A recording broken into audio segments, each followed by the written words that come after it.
My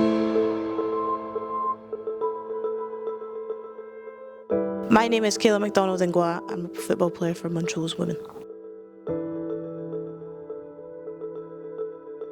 So Kaela, thanks for sharing your story with us today. Can you tell us a wee bit about yourself and your journey in football so far? So I've been playing football for quite a long time now. Started at the age of 4, played in kind of boys football before the opportunity came up to play for Celtic Women's Academy. So started there at under 11s, worked my way up to the first team before heading out on loan for some experience with Spartans Women at the time. Made my move permanent there. Played there for another few seasons before making the switch across to Motherwell, where I stayed for 4 seasons before a couple of moves between Gartcairn, Dundee United and most recently Montrose Women. So Kaela, you've bravely spoken about some of your struggles with mental health in the past. What do you think it was that helped you open up? I think the biggest thing was the support around me and the encouragement to start talking about the kind of problems and or battles or struggles, whatever you want to call it, that I faced. For me, I was very much keep it to myself and it won't bother anyone. Whereas I realised it probably had more of a negative impact on myself and people around me not sharing it and people not understanding maybe why things are a certain way. So definitely support helped me kind of open up in that sense. Are you okay to share some of the challenges you faced with us today? So in terms of kind of my mental health struggles, I've suffered with kind of low moods and depression since diagnosed roughly about 13, 14. So it's something that I've been aware of for quite a long period of time. Never really found anything in particular that helped for a long period of time, so that was the main struggle. So in and out of kind of school and educational settings, and it was something that I felt impacted me through football on numerous occasions as well. And most recently, the kind of in just the end of last year there, it got to a point where I kind of felt there was no way out and just wanted a break from the kind of feelings that I was having and kind of let the intrusive thoughts get the better of me, and unfortunately did attempt suicide, which looking back, obviously something that I now majorly regret, but I think on the back of that, the positives that have come from it have been unbelievable and kind of shaped how I'm feeling and how I have a more positive outlook on life now. In that period that you referenced there, in terms of that potentially being a turning point, can you tell us maybe how you sort of came out of that period? Yeah, so at the start it was all a bit of a blur, to be fair, around about the start of that period. But I kind of used football as an escape. It was the one thing that I could have control of. So kind of integrating myself back into football, and the biggest thing that helped me there was being open and being transparent with coaches, with my teammates, and also with the staff that were available, such as the chaplain. So they were a massive help in making me feel, I guess, normal in a sense. That I think with these things you can feel a bit alienated that you're having these thoughts, or you're not always feeling great. So going back to football was the best thing for me, and everyone at the club where I was at Gartcairn at that point made it really made it as smooth as possible, and then making the move over up to Dundee United Women. I think that was probably the move that has kind of shaped that more positive outlook that I have, just with the reception I had there with the players and staff, and I was really lucky at that point to have access to a psychologist who was a massive help. And I can say, I think without having that interaction with that person, I probably wouldn't be playing football as it stands, because I was at really a touch and go point where I wasn't sure whether football was helping or if I did really need to just kind of take a step back. But the support from the club, but also from the psychologist in particular, was life-changing in a sense. And you've said previously that your mental health struggles impacted your football, but also always using football as a platform to sort of help you move forward as well. Going back to when you said that you've sort of had these diagnosed issues since the ages of 13 and 14, do you think that your journey with mental health and football have been sort of intertwined ever since? Yeah, I think so. I think even at points where I look back on parts of my career, I think football's full of ups and downs as it is. Anyway, it's part of the game. But there are periods that I can look back now and I can reflect on where I've maybe not been at my best on the pitch because of issues that I'm carrying off it. And I think there are times where you can go into football and you can switch off, and it's fantastic. But there are also times where things are just too heavy, and you can't be distracted by them, and you do end up bringing them into the pitch, whether that's intentional or not intentional. So I feel like, yeah, looking back, I can see where those have kind of intersected in terms of the impact that it's had. And you said earlier about obviously your access to the chaplain, but you're moving around the year. Has that and the reception you got at Dundee United, has that changed your perspective on maybe how to access help and maybe how to help yourself move forward in some difficult times? Yeah, majorly. I think you always people say like it's okay to reach out, but I think when you're in those moments, the hardest thing is to do that, because you think, well, what is reaching out? What actually does help? And I know from our experiences, I've said that maybe making jokes and passing off little comments, that was me speaking about it.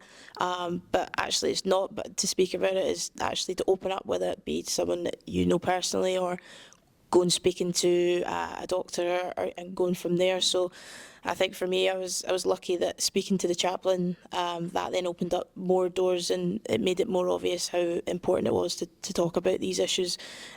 So I think, yeah, it was really important that I had that kind of access through football. And do you feel like your suicide attempt has changed your perspective on mental health and well-being and how you prioritise it? I think, yeah, absolutely. I think the way I try and think about it now is, with being a footballer, that if you get an injury physically, you know we all work really, really hard to get back on the pitch, because you know you want to be on there back as soon as you can. But I think we need to start treating mental health the same way. It's a part of you, and it affects everyone in so many different ways. And there's not going to be a one solution that fits everyone. So I think that's why it's super important that if you can talk to someone, do that, because it's going to open up more doors. It might not be the first door that you access where you find your answer. Like for me, I'm still searching for some answers, but I'm the closest I've ever been, and it's all just been through being more open about it and being more transparent about it. And what do you wish that you knew then that you do now? I think the biggest thing is knowing when you're actually talking about it, or when you're not. Like, I guess it's a tricky one to put into words, but yeah, I think the biggest thing is knowing that speaking to someone is not as scary as you think.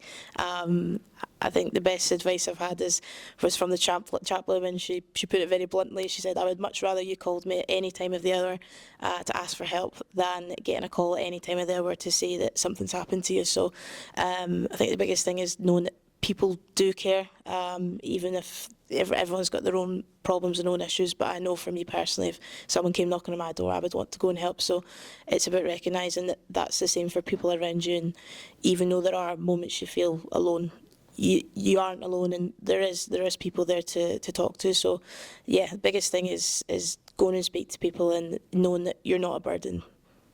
And do you think this experience, not just over the last 12 months, but if you reflect further back, it has maybe changed your perspective on football as a whole? Obviously, football is a purpose and identity as yourself as a professional footballer, but it also brings all the social aspects and creates friendships and relationships and all that sort of stuff. Has it changed your perspective at all? Yeah, I guess in a similar way I've mentioned before that like you said, like we come to football to play football, but there are so many other parts of the game, and you learn so many skills as well that you can take out with and transfer that into different places as well. So I think it's put more emphasis on looking after me personally, but also looking out for some of the other players as well, because as I said, if anyone's feeling down and you're not feeling the best, but you've got one person that's maybe going to tap your shoulder at training and go, "Are you all right?" or "Next one," or "Keep your head up," then those small things do go a long way. So I think it's super important that we start to recognise that a lot of these issues can overlap with obviously the positives as well within football. And that's a really strong message for mental health. If there was another player or a young person that was struggling with suicidal thoughts, is there anything particular that you'd say to them? I would say that don't be scared. These thoughts, they're very, very scary. They can feel very, very isolating. But as I said, the best advice is speak to someone about it. And if that's maybe not, you don't get the right answer or something that you feel, go and speak to the next person. Just keep knocking on those doors the same way you would if you were to get knocked back from football. Treat it the same, because as I said, there will be someone who will care, who will help, and we all want to see the best in each other. And what message would you like to share with others? So if you're thinking on a sort of wider scale here around Suicide Awareness Day. I think it would be to put more, I guess have more awareness of it. I think the word suicide, it can be extremely triggering for people who've been affected by it, but also not been affected by it. It's quite a big scary word. But to actually look into all the parts that come around that, and how you can go and help someone with those thoughts. And like I said, I think the biggest thing with most issues or barriers that we have is that understanding. So I know that if someone's having those thoughts, because I've been in that situation, I have a bit of an understanding of what might help, but it might not always be someone that has had that experience. So it's really important that we all kind of train ourselves and equip ourselves with even a few tools just to get someone through that day, because that's what it is. Sometimes it's just fighting day by day, or maybe even hour by hour. So it's important that we all have those tools to go and help other people. And on that note, is there any changes that you would like to maybe see in football and beyond to sort of help support these sort of messages? Yeah, I think more emphasis on player welfare, player well-being. I think it's spoken about a little bit more, but in terms of what's done practically, there's still a long, long way to go. And as I mentioned, like the opportunity that I had at Dundee United, that's not exclusive to every club. It's the first time I've ever come across it, and I was extremely lucky that I did. But it shouldn't be about luck. Everyone should have that opportunity to go and speak to someone and have that kind of in-depth access, in-depth care to go and make themselves be better, not only on the pitch but off the pitch, because we all know the happier you are off it, and the more likely you are to perform better on it. So, I think more clubs could to put a bit more emphasis into that, and again using the resources that obviously the PFA have, but also there's resources that are accessible through chaplains, through the clubs as well, that they could be, I guess, signposted a lot better as well.